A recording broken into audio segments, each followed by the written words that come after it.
Good evening and welcome. जो हमारा question paper first का सेक्शन बी अब शुरू हो गया है। मैं ये करेक्ट कर देता हूँ। सेक्शन बी की चर्चा आपके साथ चल रही है। सेक्शन बी क्वेश्चन नंबर 5 है ये। The approaches to the study of administration, its environment, context is easily more useful for developing countries।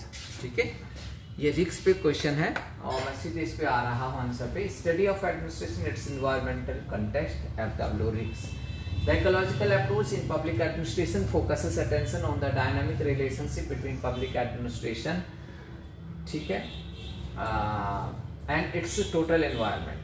जो इकोलॉजिकल अप्रोच है वो लोक प्रशासन और इसके जो गतिशील संबंध है वातावरण के साथ उसका अध्ययन करता है। इस वातावरण में जो फैक्टर हैं, कल्चरल फैक्टर हैं, सोशल फैक्टर, इकोनॉमिक फैक्टर है, पॉलिटिकल फैक्टर, हिस्टोरिकल फैक्टर हैं और फिजिकल फैक्टर्स भी होते हैं। These variable to a large extent singly और collectively determine the content, direction and consequences of the policies. ध्यान रखिएगा कि जो सामाजिक, आर्थिक, राजनीतिक, तकनीकी और भौतिक कारक होते हैं वो उस पर्टिकुलर देश में नीतियों का स्वरूप और नीतियों की सफलता निश्चित करते हैं।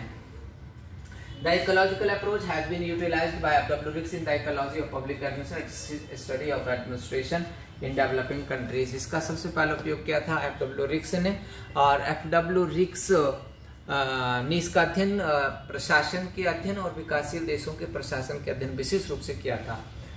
ठीक है, ये डायग्राम आप बना सकते हैं। इसमें जो इकोलॉजिकल स्कॉलर्स हैं उनमें सबसे ऊपर नाम आता है फेरल हैडी साहब का। तो फेरल हैडी ने ब्यूरोक्रेसी की स्टडी किया है such. According Ferrel Heady, administrative institution can be better understood if influences and the forces that say and modify them are identify and rank to the extent possible in order of relative importance and if the reciprocal impact of these institutions on their environment is also explored।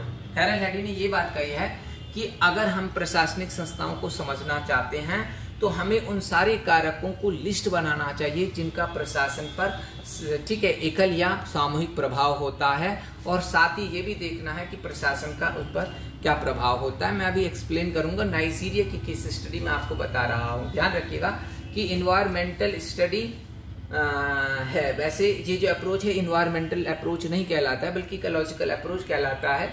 UPSC ने इस question इसमें environment word use किया है paper framers ने, but actual word ecological approach है।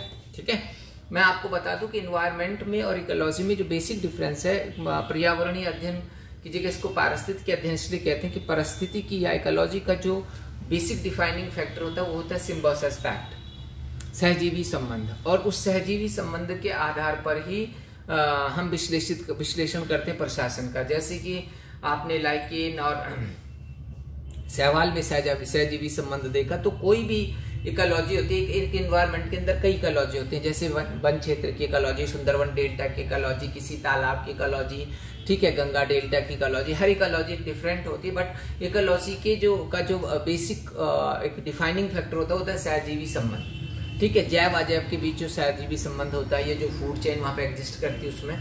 तो इस तरह से जैसे कि किसी भी इकोलॉजी में, ठीक है, आपका जैव अजैव के बीच प्रभाव होता है, सहजीविता होती है, सिम्बायोसिस फैक्ट होता है। इसी तरह प्रशासन और उसके वातावरणीय घटकों के बीच भी क्या होता है, सहजीविता का संबंध होता है। इसीलिए प्रशासन इनसे प्रभावित होता है, इन घटकों से, और इन घटकों को प्रभावित करता है।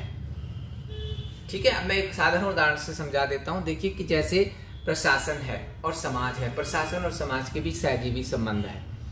क्यों सहजीवी संबंध है? कि एक दूसरे का सर्वाइवल, अपने सर्वाइवल के लिए समाज और प्रशासन एक दूसरे पे अंतर निर्भर है।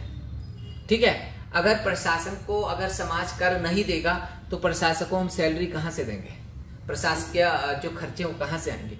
इसलिए समाज प्रशासन कर दे करके प्रशासकीय उपव्यवस्था के सर्वाइवल के लिए योगदान करता है। इसी तरह से अगर हम व्यापार कर रहे हैं, बिजनेस कर रहे हैं, तो प्रशासन हमें सुरक्षा देता है।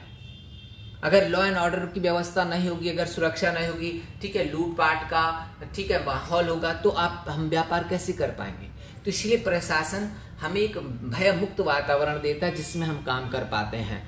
वो प्रशासन का हमारे लिए योगदान है। तो हम भी प्रशासन पर निर्भर हैं अपनी सुरक्षा के लिए, अपनी संपत्ति और जीवन की सुरक्षा के लिए। इसी तरह प्रशासन भी समाज पर निर्भर है आर्थिक संसाधनों के लिए, ठीक है। इसी तरह से सारी उपव्यवस्थाएं आपस में जुड़ी होती हैं। प्रशासन का जिस तरह समाज पे है उसी तरह किस पे भी प्रभाव पड़ेगा, आर्थिक उपव्यवस्था पर, ठीक है। फिर आर्थिक उपव्यवस्था का प्रशासन पे प्रभाव, बड़ा प्रभाव होगा।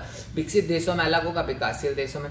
जिन देशों की अर्थव्यवस्था मजबूत है, ठीक है, जहाँ पे करदाता बहुत अच्छे कर देते हैं, कॉर्पोरेट सेक्टर वेल डेवलप्ड है, वहाँ पे प्रशासन के आधुनिकीकरण के लिए क्या होंगे, अधिक संसाधन उपलब्ध होंगे। लेकिन अगर आर्थिक उपव्यवस्था कमजोर है तो प्रशासन के आधुनिकीकरण के लिए हमारे पास संसाधन नहीं होंगे, हम प्रशासकों को अच्छी वेतन और भत्ती इत्यादि नहीं दे पाएंगे। फलतः प्रशासक भ्रष्टाचार के द्वारा अपनी आवश्यकताएं पूरा करना चाहेंगे। तो आर्थिक उपव्यवस्था है। इसी तरह ऐतिहासिक उपव्यवस्था का भी प्रभाव पड़ता है। ऐतिहासिक उपव्यवस्था है कि भाई जिन देशों के प्रशासनिक तंत्र उनकी स्वयं की आवश्यकताओं के हिसाब से नेचुरली डेवलप्ड हुए, और जो औपनिवेशिक रहा जिनका अतीत, उनके लिए औपनिवेशिक मास्टर्स ने प्रशासनिक व्यवस्थाएं विकसित की हैं, जैसे भारत। तो इसलिए उसका भी कल्चरल फैक्टर हमारा आता है। चाहे पुलिस के बारे में आप बात कर लीजिए, चाहे भारतीय प्रशासनिक सेवा के एग्जाम के बारे में बात कर लीजिए, सब कुछ औपनिवेशिक विरासत है। तो इस तरह से किसी भी देश में नीतियां जो होती हैं प्रभाव दिखाती हैं, वो कितना दिखा पाएंगी, ये इस पर डिपेंड करता है कि जिन फैक्टर्स की इंटरेक्शन हो रही है प्रशासन से, वो फैक्टर किस हद तक, ठीक है। अगर समाज विकसित होगा तो नीतियों के क्रियान्वयन में ज़्यादा सफलता मिलेगी, क्योंकि लोग जन सहभागिता अच्छी होगी। कल्चरल फैक्टर का भी असर पड़ता है। मैंने कई बार कहा है कि जितना प्रशासन और समाज में दूरी भारत में होगी उतना अमेरिका में नहीं होगी, क्योंकि वहाँ प्रशासक भी वही भाषा बोलते हैं जो वहाँ का आम आदमी बोलता है। लेकिन हमारे यहाँ पे ठीक प्रशासक भाषा बोलते हैं और आम आदमी बोली बोलता है, खोरटा बोलता है, भोजपुरी बोलता है, ब्रज बोली बोलता है, प्रशासक हिंदी और अंग्रेजी जैसी भाषाएं बोलते हैं।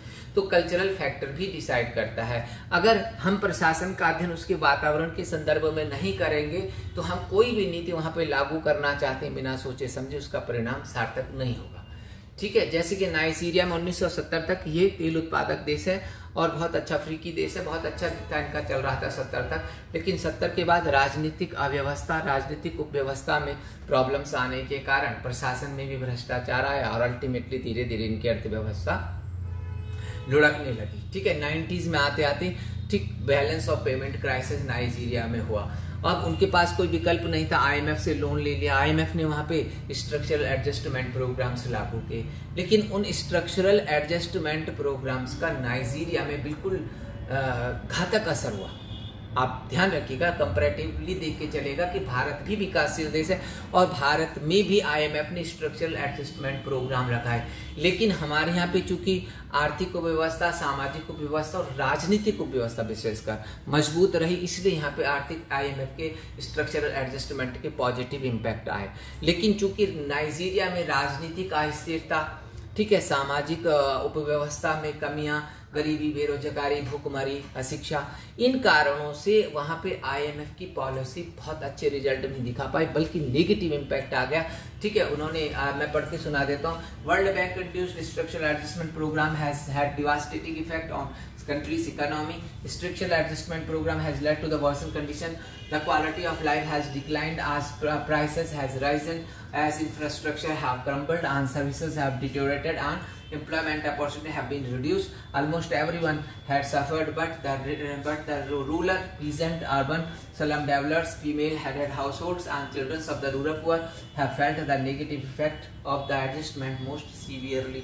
तो क्या हुआ कि IMF ने वहाँ पे बिना सोचे समझे सुधार शुरू कर दिए। IMF का मूल उद्देश्य होता है बजट घाटे को कम करना, ठीक है, और सरकारी कार्यों और नीतियों को कम करना, सब्सिडी को कम करना, ठीक है, एग्रीकल्चर सपोर्ट को कम करना। अब उन्होंने बिना सोचे समझे कि वहाँ के समाज को भी इसकी आवश्यकता है, वहाँ का जो इकोनॉमिक सब सिस्टम था, ठीक है, वो बहुत उतना वेल डेवलप्ड नहीं था कि वो इतने सुधारों का बोझ उठा सकता। उससे क्या हुआ कि एक पक्षीय ढंग से IMF ने सुधार लागू कर दिए, आर्थिक उपव्यवस्था सुदृढ़ नहीं थी, राजनीतिक व्यवस्था सुदृढ़ नहीं थी, इस कारण वो जो सुधार की नीतियां थी वो असर नहीं दिखा पाई। इसलिए हम नीतियों को लागू करते समय या प्रशासनिक सुधार करते समय उन सब फैक्टर्स को भी एनालाइज करें जो प्रशासन पे प्रभाव डालते हैं, एकल प्रभाव डाल सकते हैं या सामूहिक प्रभाव डाल सकते हैं, और साथ ही प्रशासन के प्रभाव का भी उन पर अध्ययन करें। इसे लोक प्रशासन में पारिस्थितिकी दृष्टिकोण के रूप में जाना जाता है। इस पर सबसे पहले F.W. रिक्स ने बात की थी उस लोक प्रशासन में, जबकि राजनीति विज्ञान में ठीक है बहुत सारे विद्वानों ने इस पर बात की थी। फेरल हैडी के जो अध्ययन है ब्यूरोक्रेसीज के, कंपैरेटिव ब्यूरोक्रेसीज के इकोलॉजिकल अप्रोच पर ही आधारित है। तो आप ये केस स्टडी जरूर लिखें उत्तर में, क्योंकि इससे आपके उत्तर में ज़्यादा एक तरह की प्रमाणिकता आती है। Thank you.